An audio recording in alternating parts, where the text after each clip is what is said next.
Has corporate greed ruined our hope of ever owning a house? Let's find out in this More Perfect Union video. How am I supposed to compete with a hedge fund out of Texas on buying a home? It makes you feel insane because it's like there's a conspiracy against me at this point. It really does feel like the odds are not stacked in my favor compared to the older generations like my parents. If you're looking for a place to live right now, you face a radically different housing market than people did even just 15 years ago. Home prices have gone up, rents have gone up, evictions have increased, and a whole group of would-be home buyers has been priced out of homeownership, becoming permanent renters. Am I just doomed to rent for the rest of my life? What's that Charles Schwab quote? You will own nothing and you will be happy about it? I don't own anything and I'm not really happy about it. People want to own the American dream. They don't want to rent the American dream. They've been replaced by an industry that treats our communities and neighborhoods like a day trader treats stocks, just something to buy and sell to maximize return. Using housing, an essential right, which I believe it should be, to gain profit seems so sinister to me. It's been catastrophic. Really just a few firms have been able to target and corner the market here. Their business model is built on exploitation and on having a very uneven playing field tilted in their favor. It sounds like we need to stop exploitation and level out the playing field. So who exactly is behind this? We went to the cities at the center of this crisis to understand how single-family homes became big business. Single-family homes are the backbone of our culture. So yes, they're a hot commodity, but to use them for a profit machine is dystopian. Yo nunca he hablado con los dueños, solamente con las personas que trabajan para el dueño. For the last 7 years, Sandra de los Santos has rented this house in Charlotte, North Carolina. Now she's packing up. In a few weeks, she and her family have to leave. Yo le dije a la compañía que hace 2 años la casa se venía llenando de moho, pero ellos nunca me habían hecho caso. From the beginning, Sandra's had problems with the rental. Every time it rained, water flooded into the house. Then came the mold. Mi esposo tuvo que cambiar esa pared para que no nos afectara, porque mis hijos prácticamente ellos cada mes estaban enfermando. Eran desvelos de mis hijos, no íbamos a trabajar por hacer todo eso y ellos no nos han compensado con ni $1. Nunca, al contrario, nos suben la renta. Gosh, raising the rent, water intrusion, mold, and she hasn't even met the owners. Sounds like the definition of exploitation to me. It's been years since she's been asking for repairs. Jessica Moreno is a housing organizer who's helping Sandra. They got their rent raised every year. They do what they can to make sure the rent is paid every single month. And then on top of that, they still have to fix the home. They're just squeezing them for every last penny that they have. We've only got so much money. Is increasing rent costs gonna cut our expendable income into nothing? So all of our money goes towards rent and food? When she looked into Sandra's landlord, she found it's a Texas-based private equity firm that's among the largest owners of single-family homes in the country. She rents from a corporate landlord called Amherst. Just in Charlotte, Amherst owns 1,583 homes. When you think of landlords, you think of someone that has maybe 2 houses, right? That's not what we're dealing with. We're dealing with, backed by Wall Street, corporations that own thousands of homes. Oh my goodness. There's slumlords that don't do well by the people that are renting. And then there's corporate slumlords, which is miles and miles above because they own 100...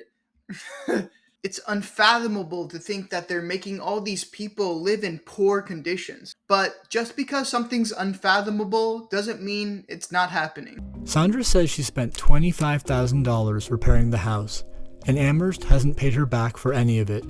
$25,000 is not a small chunk of change. That's a quarter of 6 figures. They actually have an office here in Charlotte, which we went to, and it's 2 suites that are filled with boxes. No one's there.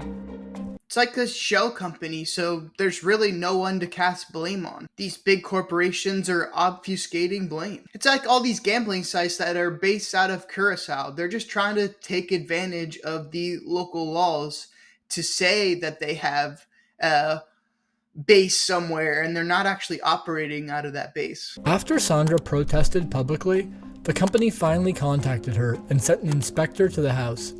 Then they offered her $2,000 to leave. It's a slap in the face. Of course, she said no. She wasn't going to take that. Then they said that she would have to leave at the end of her lease. It shouldn't have to require these people to make a public fuss about their situation. And $2,000 compared to $25,000 that she spent really is a slap in the face. She was forced out of her community, and a lot of people are under that situation. This is a problem that didn't exist 10 or 15 years ago. Taylor Shelton is a geographer who maps the ownership of single-family homes. Prior to the 2008 foreclosure crisis, large corporations were really not involved in the single-family rental market at all. After the 2008 crash, Wall Street saw an opportunity in millions of foreclosed homes, especially in the Sunbelt cities hardest hit. What the foreclosure crisis presented was a mass of available inventory for extremely cheap. So when property values skyrocketed over the next decade, the proceeds went to Wall Street, not to the people who now rented the homes. The result has been a housing recovery without a homeowner recovery. The 2008 crash was caused by big corporations, and now big corporations are benefiting from something that they created. Make the problem and the solution, and you always win. But life isn't about winning, it's about constant improvement. And millennials not being able to afford homes is not constant improvement. By 2022, large investors were buying more than 1 in every 4 single-family homes sold in the US.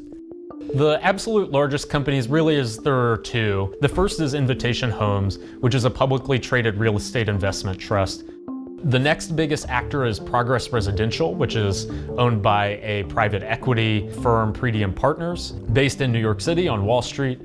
After those 2 biggest companies, there's really 4 more. Amherst Holdings, based in Texas, First Key Homes, owned by Cerberus Capital Management, American Homes for Rent, now known as AMH, and then Tricon American Homes. It's nice to put a name to these problems, even if these names don't really mean anything to me. There's really 3 things that these landlords are able to do. The first is these landlords raise rent and fees at much faster rates than any other type of landlord. The second thing is that eviction is a really core part of their business model. Institutional investors are way more likely to file for eviction, not as a kind of last resort, but actually at the very first moment they're able to. And then the third thing is that we know these companies are actually producing worse outcomes in terms of building maintenance. So they are, in effect, providing a worse product for higher prices. It's the trifecta of fuckery. Raise rent till they can't afford it, evict them, and don't pay for any of the maintenance on the buildings. Honestly, I don't know how it could get worse. Maybe I'll knock on some wood, because in this time, that's not something I should be saying. In Atlanta, Wall Street landlords now own more than a quarter of single-family homes. I met up with Robbie Caban, an Atlanta broker who's been working in real estate for over a decade. What I've seen is that my clientele, that buying pool of first-time homeowners or elderly who are downsizing, with limited income, like veterans and so on, they're no longer able to purchase.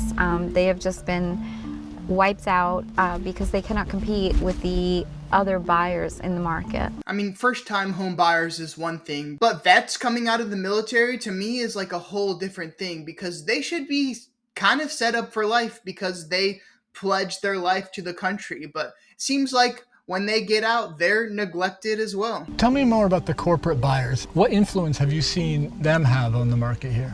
It's been catastrophic. Truly, the pool of homes available has been so diminished that, in essence, normal people who have just general lending on limited funds are priced out, and they're forced into rentals. And because those same companies control the rentals, there are very little options. When a cash buyer can come in, like the corporate buyers, and buy within 5 days, no appraisal, virtually no inspection, as is, how can a person who needs 30 days or more, needs an inspection, needs a due diligence period, needs an appraisal for the bank, it's required, compete with that? they can't. Gosh, people are stuck in this cycle. Catastrophe is the right word to use. According to one study, the shift from owning to renting has resulted in over $1 billion of lost equity for renters over the last 10 years. And that's just in Atlanta. I mean, I paid $24,000 last year for a place that I have nothing to show for. It's like the last lady who spent $25,000 just to fix up their house. This is just on rent. They're pretty much throwing away money. Homeownership is supposed to be an asset, not a liability. Austin Hunter is a cabinet maker whose last 3 landlords have been different investment firms, most recently First Key Homes. In the last 6 years, Austin's rent has doubled. Long term, he thinks it might make more sense just to live in his van. How am I supposed to compete with a hedge fund from Texas that's trying to buy a house when, you know, any house that like I could ostensibly afford, they're coming in with cash? It really feels like I'm pushing a boulder up the hill and continually getting bludgeoned by the boulder coming back down on me. I think Sisyphus would rather just push the regular boulder in this situation than the boulder crush them each time they try to push it up the hill. We've also glamorized van life. Yes, there are some aspects that are nice, but it's essentially being homeless and living out of your car. And we've also glamorized tiny houses, which have their benefits as well, because you can put them on smaller parcels of land. But at the same time, it's taking something that we could have afforded, regular single-family homes, and shrinking them down into a smaller space to something we can actually afford nowadays, which is not good. We should have the choice between a regular home and a tiny house, not to be forced to live in a van or a tiny house.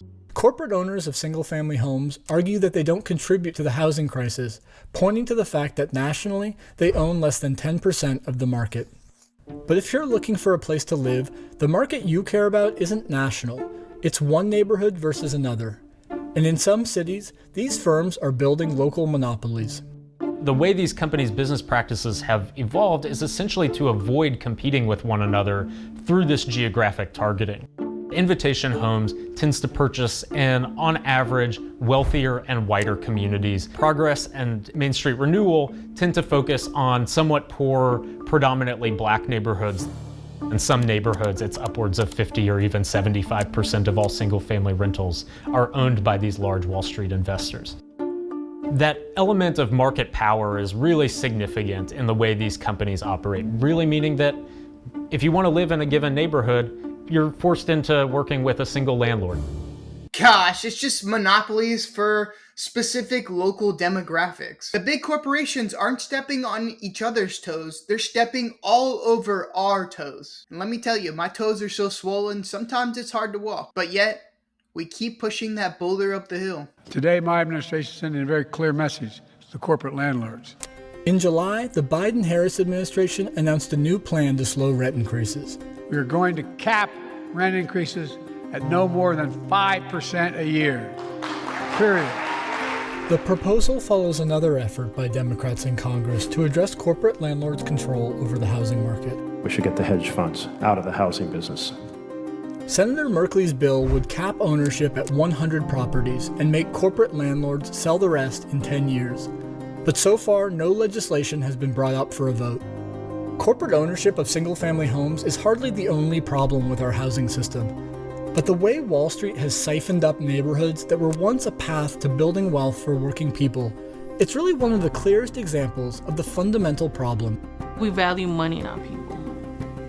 That's what this system says. We value money, not people.